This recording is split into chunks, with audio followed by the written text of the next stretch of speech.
किसी ने कहा सबसे पहले इन शास्त्रों को कहीं रखाओ, इनका भी अहंकार होता है। स्वामी दयानंद जाते हैं, पुस्तकों को कहीं छोड़ आते, और इसके बाद जब उन्होंने सत्संग के द्वारा उनको बताया कि शरीर को मैं मानना सबसे बड़ा ये पाप है, सब पाप इसके पुत्र हैं, सब पाप का ये बाप है। जब तक हम शरीर को मैं मानते रहते तभी तक सारे पाप होते, तभी तक सारा अहंकार रहता, और अहंकार से ही सारे विकार खड़े होते। केवल और केवल, चाहे वो राजा जनक की कथा हो, अष्टावक्र की कथा हो, उसमें भी अहंकार गलाया है। जितने भी शिष्य लोग गुरु लोगों के पास गए हैं, उन्होंने केवल अहंकार को गलाने की बात कही। और जब हमारा अहंकार गलता है तो हमारे पास शरीर से लेकर शरीर संबंधी जो भी प्राणी पदार्थ, धन दौलत, पद प्रतिष्ठा है, उसका जब अहंकार गल जाता तो वही जो भी हमने कहा था कि साहेब मिल गए तिल ओले। कबीर साहब कहते हैं सूक्ष्म तिल से भी छोटा मन होता है, मन के आयाम से पार होते ही साहेब सदगुरु आत्म परमात्मा का साक्षात्कार हो जाता। केवल हमारा अहंकार गलना चाहिए बस। तो सबसे बड़ा व्रत, सबसे बड़ी पूजा, सबसे बड़ा तीर्थ, सबसे बड़ी माला, सबसे बड़ा जप, सबसे बड़ा तप क्या है? अहंकार का गलाना और मन के आयाम से पार जाना। ये चाहे वो करवा चौथ व्रत हो, चाहे वो एकादशी व्रत हो, चाहे 14 व्रत हो, चाहे पूर्णिमा व्रत हो, चाहे बृहस्पति व्रत हो, चाहे मंगल व्रत हो, कोई भी व्रत हो। और इसीलिए कहा व्रत वही जो बुरे कर्म त्यागे, और जो व्रत सब झूठ पसारा। व्रत वही है कि हम संकल्प ले लें, जिस दिन व्रत करें उस दिन से किसी बुराई से व्रत लें। यह सबसे बड़ा व्रत है कि जिस बुराई को मैंने छोड़ दिया वो जीवन भर के लिए छोड़ दिया, वो बुराई हमारे जीवन में कभी ना आ पाए। एक एक करके सारी बुराइयों को छोड़ना, और ये व्रत सबसे बड़ा व्रत होगा। तो व्रत वही जो बुरे कर्म त्यागे, और जो व्रत सब झूठ पसारा। तो इस प्रकार हम कह रहे थे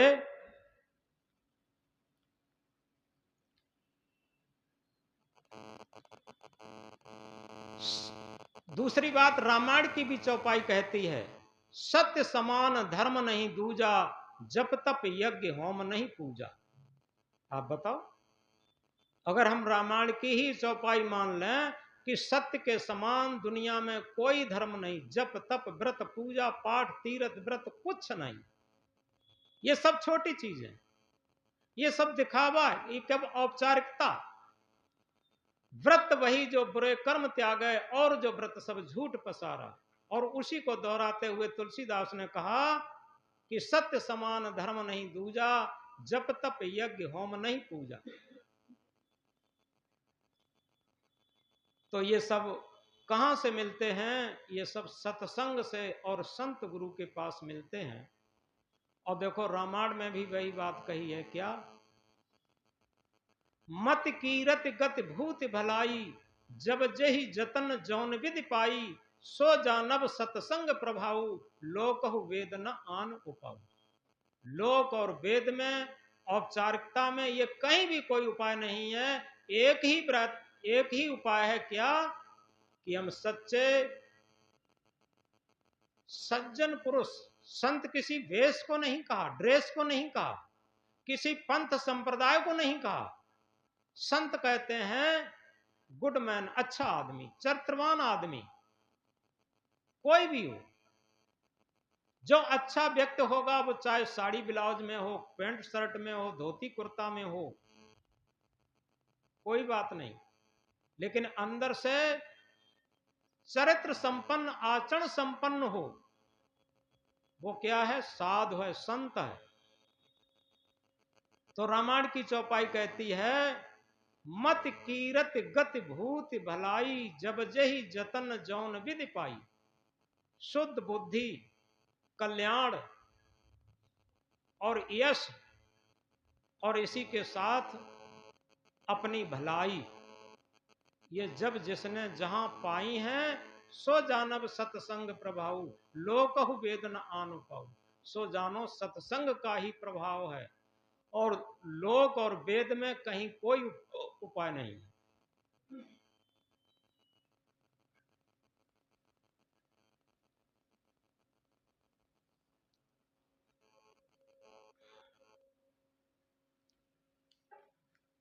तो इसलिए आप लोग व्रत रखे हैं, अच्छी बात है, इसमें कोई बुराई नहीं है।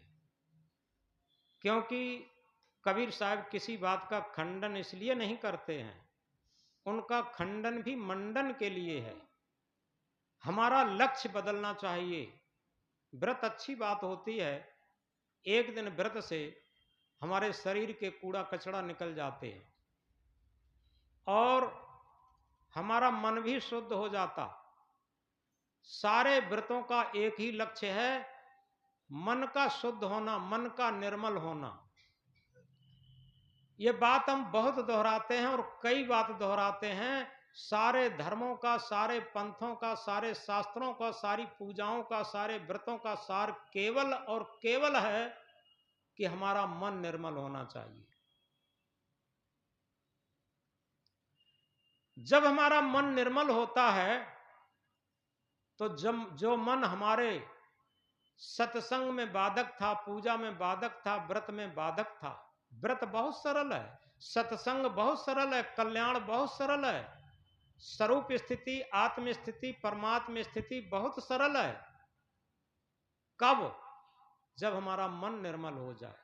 और मन गंदा है तो चाहे एवरेस्ट चोटी पर पहुंच जाएं, चाहे किसी जंगल में पहुंच जाएं, कबीर साहब क्या कहते, मन के मारे बन गए बनतज बस्ती माए, कहें कबीर क्या कीजिए यह मन ठहरे ना। पिनक में आई चलो यहाँ भजन नहीं बनता, जंगल में चलें। घर बार छोड़ दिया, जंगल में पहुंचे और जंगल में बैठे हैं। वहां घर के दृश्य, घर की आराम तलबी देखते हैं बैठे। घर में थे तो आराम थे, यहां तो बड़ी मुसीबत में आ गए। अब बताओ वहां जंगल में कहां है? ईमन चंचल ईमन चोर, ईमन शुद्ध ठगहार, मन मन करते सुर नर मुन जहड़े, मन के लक्ष्य द्वार। ईमन चंचल है, ये मन चोर है, ये मन शुद्ध ठगहार है। शुद्ध ठगहार क्यों कहा कबीर साहब ने? शुद्ध ठगहार ये है, ये जीवन भर परम मित्र भी बना रहता और हमें ठगता भी रहता हमारे जीवन को। वो कहता कि हम धर्म कर तो रहे हैं, हम पूजा कर तो रहे हैं, हम व्रत कर तो रहे हैं, ये सब दिखावे की चीजें हैं जो मन को तुष्टिकरण है, मन की तुष्टिकरण है। मन समझा लेता है कि हमने ये किया, हमने वो किया, और ये हम कुछ भी न कर रहे हों और केवल मन को ही निर्मल बना लें तो सारी पूजाएं हो गई, सारे तीर्थ हो गए, सारे हवन यज्ञ हो गए। क्योंकि हवन यज्ञ किसे कहते हैं? ज्ञान की अग्नि में दुष्कर्मों की आहुति लगा देना, ये सच्चा हवन है। और परमार्थ के जितने भी कार्य हैं वो सब यज्ञ हैं, ये हवन यज्ञ होते हैं। परहित के जितने भी कार्य हैं सब यज्ञ हैं। तो इस तरीके से इन चीजों को हम समझें। केवल व्रत के माध्यम से, पूजा के माध्यम से, तीर्थ के माध्यम से, सत्संग के माध्यम से, जप तप के माध्यम से एक ही बात को करना है, हमारे मन को निर्मल बनाना है बस। जब हमारा मन निर्मल बन जाता है तो हमारे सारे कुसंस्कार खत्म होते। ये दुनिया की सबसे बड़ी पूजा है। जितने जन्म जन्मांतर के कुसंस्कार थे वो सब दग्ध होने लगते, खत्म होने लगते जब मन निर्मल होता है। और जैसे जैसे संस्कार खत्म होते हैं, और इसीलिए एक महामंत्र में कहा है संत मिलन को जाइए तज माया अभिमान, ज्यों ज्यों पग आगे धरे कोटिन यज्ञ समान। अगर हम किसी रहनी गहनी संपन्न आदर्श संत पुरुष के सत्संग के लिए जाते हैं, मिलने के लिए जाते हैं, दर्शन के लिए जाते हैं, तो कैसे जाएं? इसमें यह नहीं कहा कि इतनी दक्षिणा ले जाएं, इतने फल फ्रूट ले जाएं, इतने कपड़े लित्ते ले जाएं, इतनी भेंट ले जाएं, कुछ नहीं। क्या? तज माया अभिमान, केवल अपना मन का अहंकार तज करके जाएं।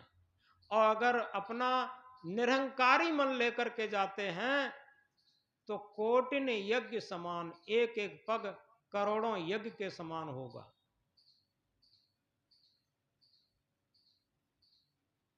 इसी तथ्य को स्पष्ट करके बात खत्म करेंगे।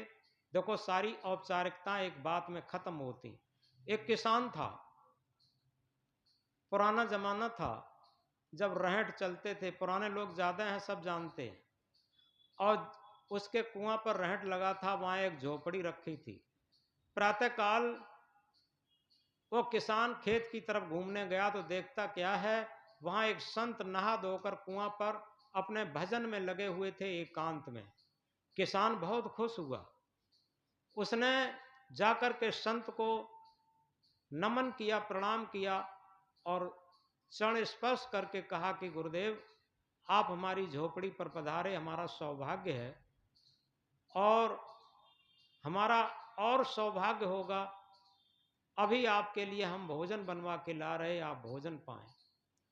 तो संत ने क्या कहा कि भाई, हम हर किसी के यहाँ भोजन नहीं करते हैं, हम उसके यहाँ भोजन करते हैं जिसने 100 यज्ञ किए होंगे। अब किसान चिंतित हो जाता, वो सोचता है कि 100 यज्ञ तो हमने किए नहीं, लेकिन फिर भी वो घर जाता है। उसका चेहरा उदास था। उसकी एक पुत्री थी, वो शायद हाई स्कूल या इंटर में पढ़ती होगी।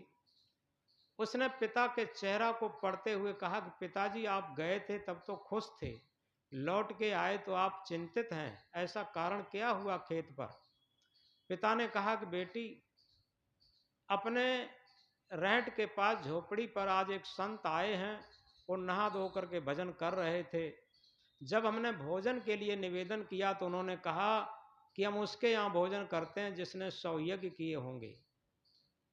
तो हम चिंता इसलिए करते हैं, अगर भूखे संत चले जाएं अपने खेत से, झोपड़ी से, तब भी सही नहीं है। और संत भोजन कैसे करें, क्योंकि अपन लोग हवन तो किए नहीं। तो बेटी ने कहा, पिताजी चिंता मत करो, वो संत भोजन करेंगे। उसने अपनी माँ से कहा, माँ जल्दी भोजन तैयार करो।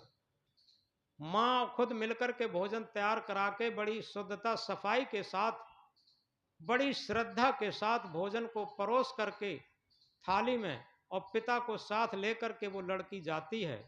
बड़ी विनम्रता और श्रद्धा के साथ भोजन ले जा करके और संत के पास रख दिया। संत के पास रख दिया और निवेदन किया हाथ जोड़ करके कि संत भगवान गुरुदेव, आप भोजन पाइए, बड़ी शुद्धता बड़ी सफाई से हम भोजन बना के लाई हूं। संत ने कहा, बेटी, हम सबके यहाँ भोजन नहीं करते, हम उनके यहाँ भोजन करते हैं जिन्होंने 100 यज्ञ किए होंगे। बेटी ने कहा, ठीक है गुरुदेव आपकी बात, लेकिन हम एक महापुरुष का सूत्र बता रहे, या तो उस सूत्र को झूठा कर दीजिए या आप भोजन करिए।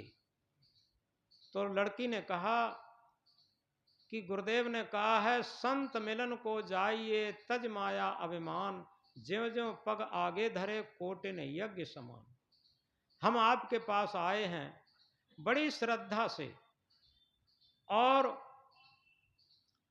अब बताइए, ज्यों ज्यों पग आगे धरे कोटिन यज्ञ समान, आप 100 यज्ञ की बात करते हैं, यहाँ करोड़ों यज्ञ की बात हो रही है। या तो इस सूत्र को फेल करिए या आप भोजन करिए। संत ने कहा कि बेटी, तू पढ़ी लिखी तो है ही, तू किसी गुरु से दीक्षा भी पाई है, अगर दीक्षा न पाई होती तो इस सूत्र को नहीं जानती। अब यही तो हम परीक्षा लेना चाहते थे, अब तेरे हाथ का हम भोजन करेंगे। तो संत ने वही भोजन किया।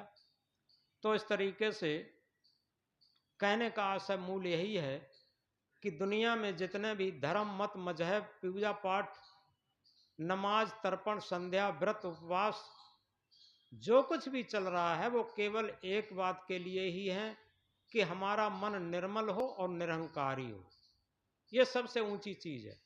और जितना मन निर्मल होगा निरहंकारी होगा तो हमारे बिना